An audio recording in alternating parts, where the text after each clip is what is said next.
Masarap. Masarap siguro yun sa ano. Ang aming halal restaurant for the day. Niko. Nahanap na namin halal food dito sa Shinjuku, Akihabara. Kasi sarado pa sila. Okay, 5:30! Right now, nandito na kami sa Shinjuku Station. Naghahanap kami ng halal food. Ayan, nahanap namin dito siya sa may exit A3 banda.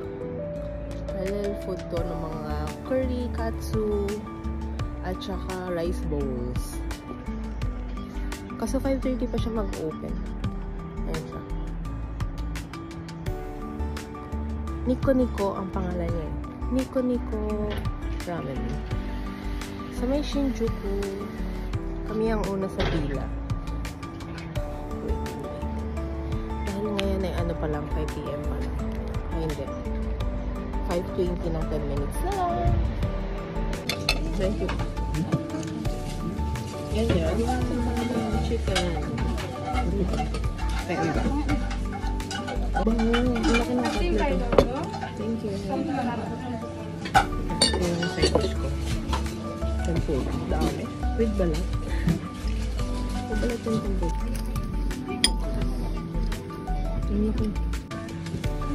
Halal dumpling.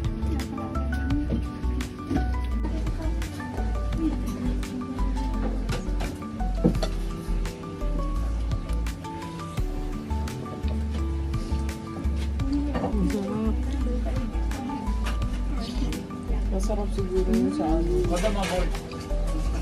Pizza. Oh, may chopstick. Wala silang ganito. Ang daming sauce.